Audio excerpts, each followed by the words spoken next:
You have read the books. You have done the therapy. You understand your attachment style better than most therapists, and you are still stuck. You still feel the same pull to withdraw when someone gets too close.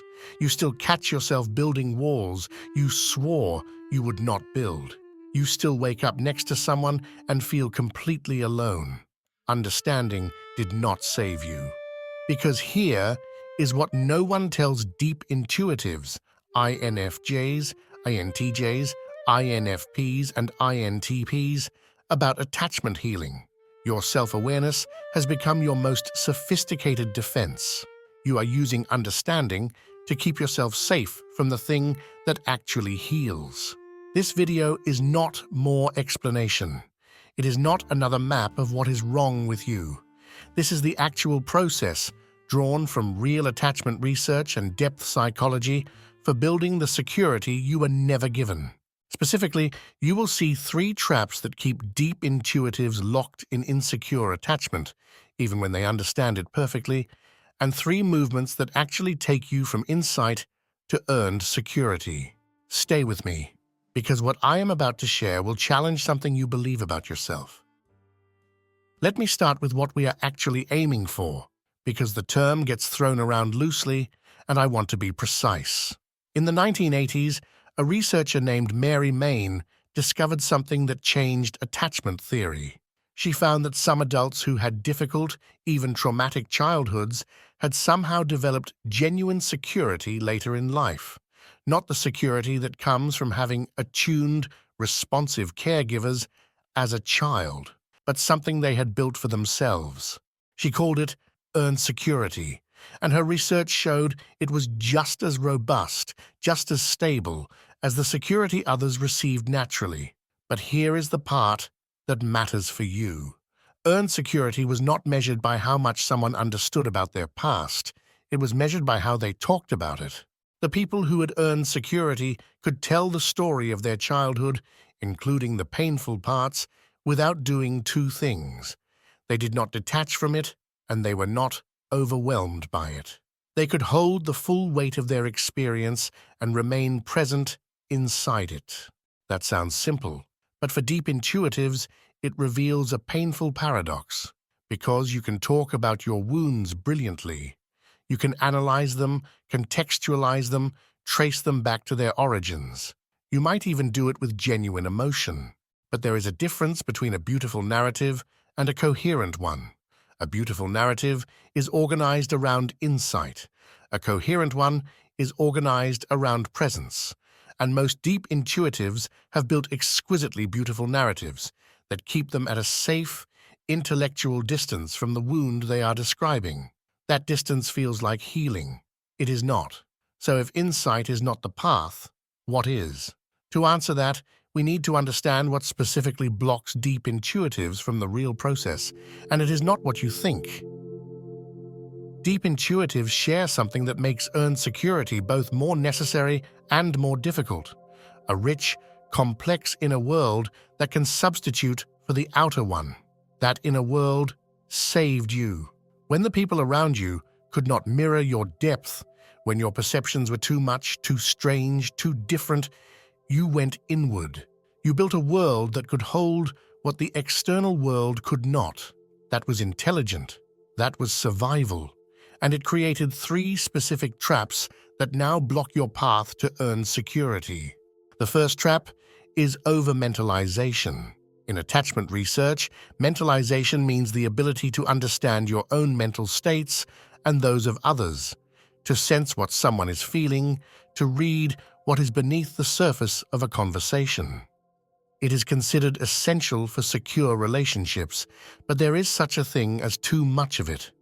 When you mentalize excessively, you stop perceiving the other person and start constructing them. You build intricate models of what they think, feel, and need, often before they know it themselves. You predict instead of being surprised. You interpret their silence instead of asking about it. You have the entire conversation in your head before it happens. And then you wonder why real intimacy feels flat, disappointing, like something is missing. What is missing is the other person, the real one, the one who does not match your model. Now, here is where this connects to who you are as a deep intuitive. Your intuition is your strongest capacity. It is what lets you perceive beneath the surface, sense the unspoken, read the room before anyone else.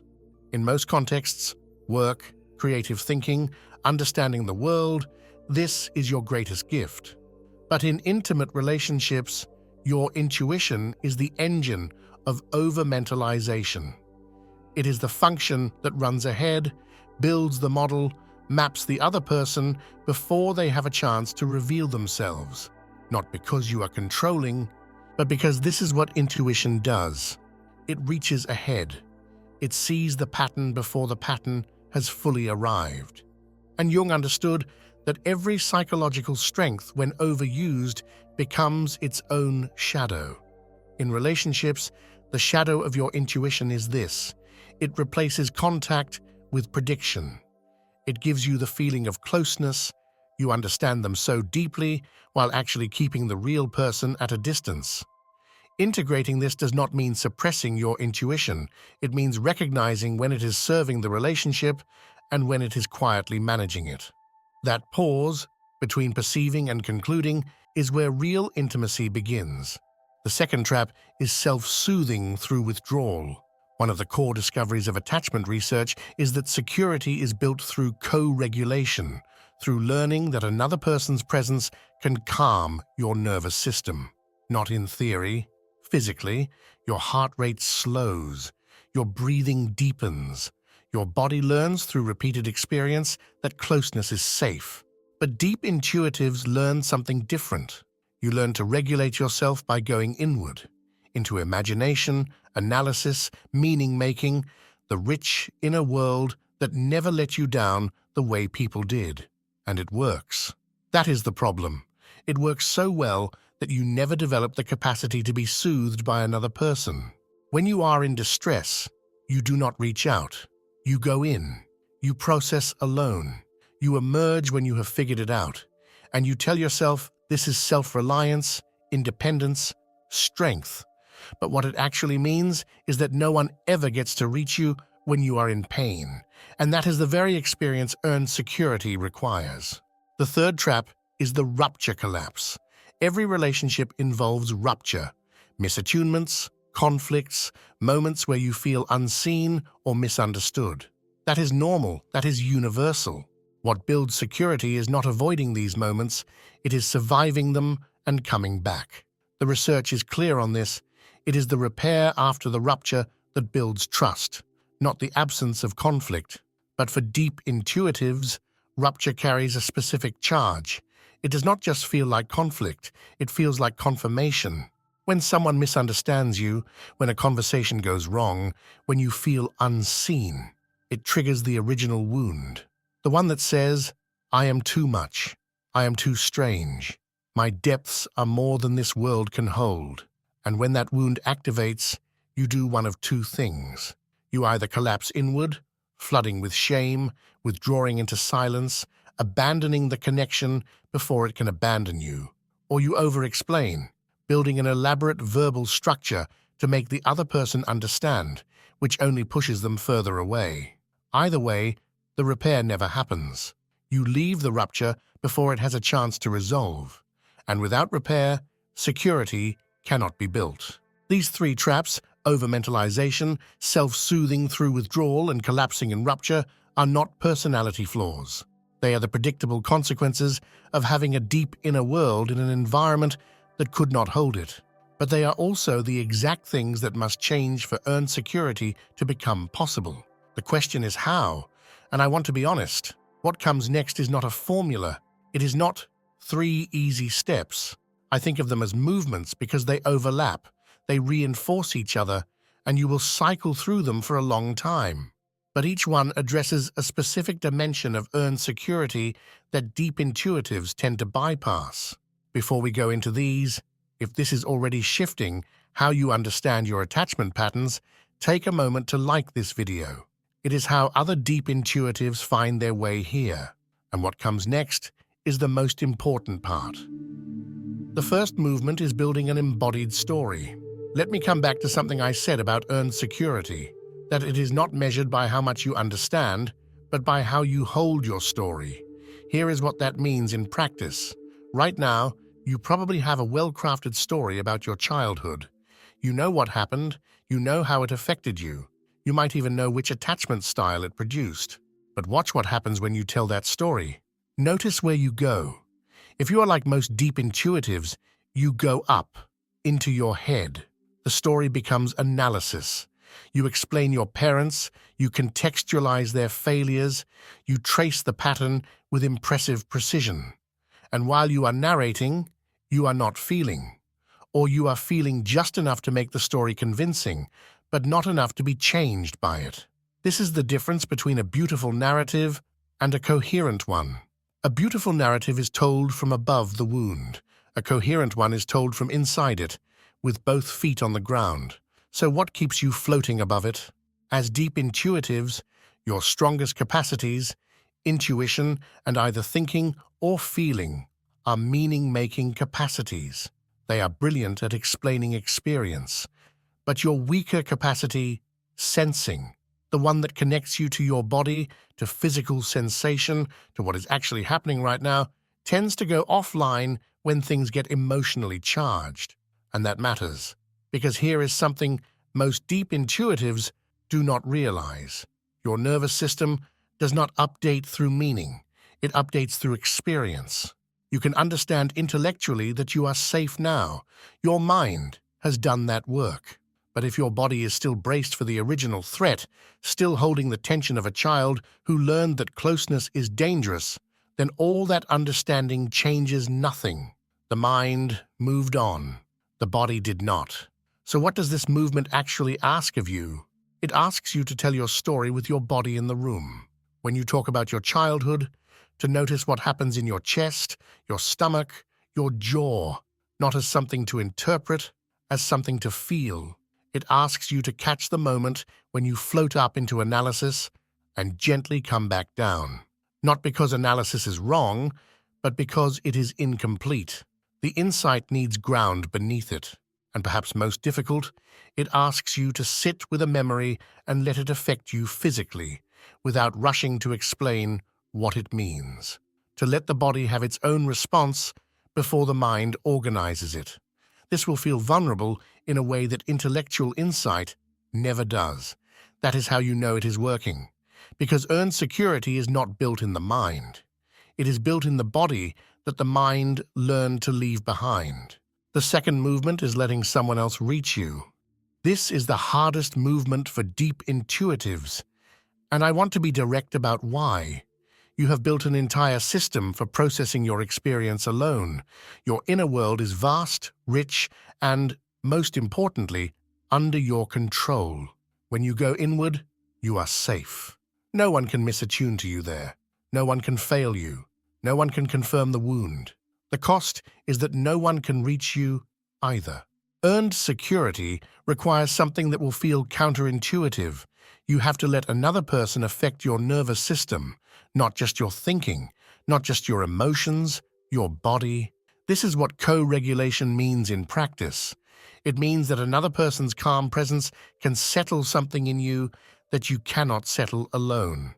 It means that being held, literally or figuratively, can do something that all your insight and self-reflection cannot do. But to let that happen, you have to do something terrifying. You have to be in distress in front of someone and not manage it, not explain it, not contextualize it, not disappear into your head to process it privately while presenting a composed exterior. Just be in it, with them.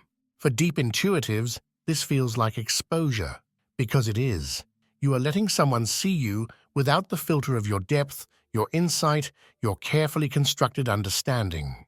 And here is what you will discover if you stay long enough. The other person does not need to understand your wound perfectly. They do not need to match the complexity of your inner world. They just need to be there, present, steady, not leaving, while you feel what you feel. That experience, repeated over time, rewires something that no amount of solitary reflection can touch.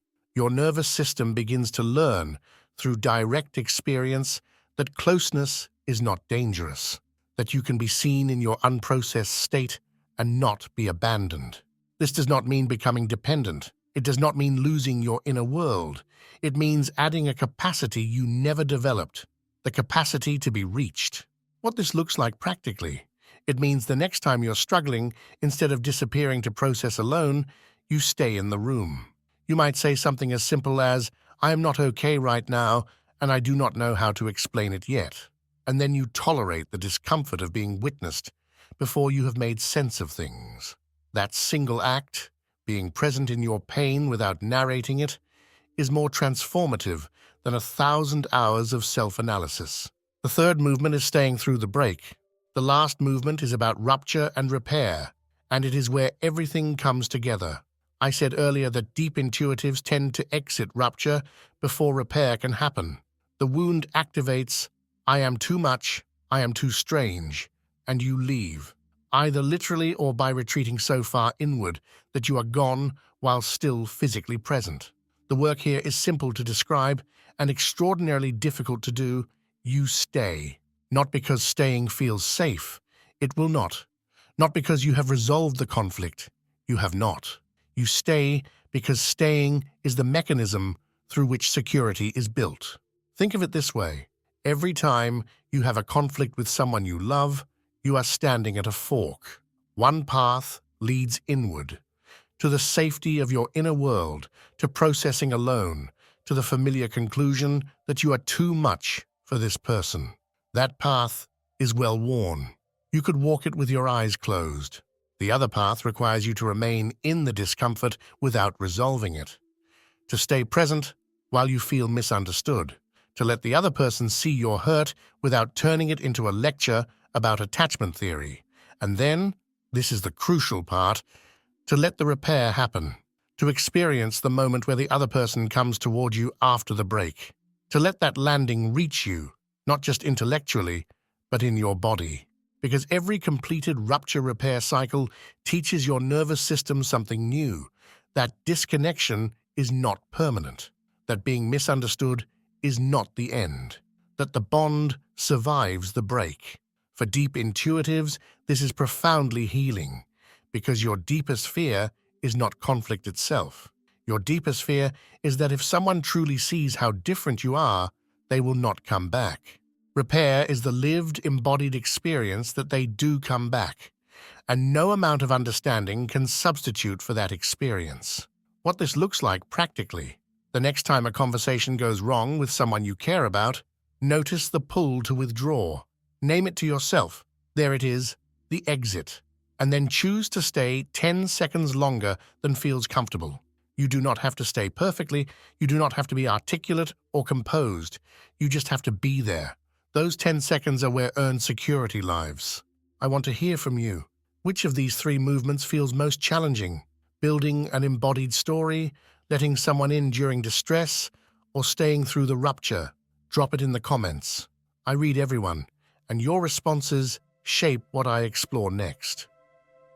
So let me tell you what this actually looks like from the inside when it starts to shift. Earned security does not feel like confidence. It does not feel like the absence of fear. If you are waiting to feel unafraid of intimacy before you engage with it, you will wait forever. What it feels like is this: the fear arrives and you do not leave. Someone gets close and the old alarm goes off. Too close, too seen, too much at stake. Your body tightens. Your mind starts building the exit. Everything in you says retreat to the inner world where it is safe. And then something different. You notice the alarm. You feel it in your body. And you stay anyway. Not because you are forcing yourself, but because you have been building, through the three movements, a ground that holds you even when the fear is loud. You say the direct thing instead of the carefully constructed thing. You let them see the unprocessed feeling. You stay in the room after the argument instead of disappearing for 3 days. And each time you do this, something shifts, not dramatically, not with fanfare, quietly. The way a river changes a stone, not by force but by sustained contact. The patterns do not disappear. The wound does not close. but the wound stops running your life. It becomes something you carry rather than something that carries you. And here is what might surprise you most. Your depth does not diminish. If anything, it becomes more available because it is no longer being used as a wall. The same sensitivity that once kept people out becomes the thing that lets them in. Let me leave you with this. You became a deep intuitive for a reason. Your inner world expanded because the outer world could not hold what you perceived. That expansion was not a flaw. It was an intelligent response to an environment that could not meet you. But that same expansion, that rich, complex, beautiful inner world, became the place you hide when connection gets too real. Earned security does not ask you to shrink that world.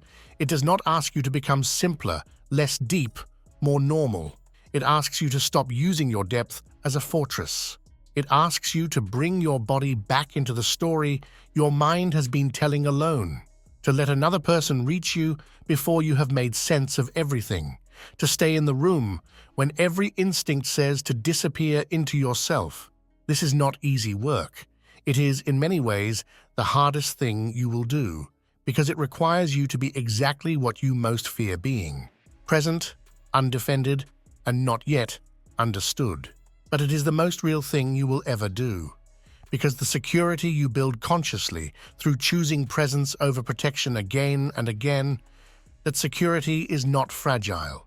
It is not dependent on finding the perfect person who finally understands you. It is yours. You built it, and no one can take it from you. You are already on this path. The fact that you are here, unsatisfied with your own insight, suspicious of your own beautiful narratives, that is not a sign that something is wrong with you. That is the beginning of coherence. Trust it. If you want to continue this work, subscribe. This channel is specifically for deep intuitives who want genuine transformation, not just insight, but integration. And if you want to support what we are building here, consider joining the channel membership. Members get early access to selected new videos. You can find the join button under this video. I am also writing longer essays on this material on my Substack, The Hidden Chamber. The link is in the description. For now, know this: the security you did not receive can be built, not through more understanding, but through presence, through staying.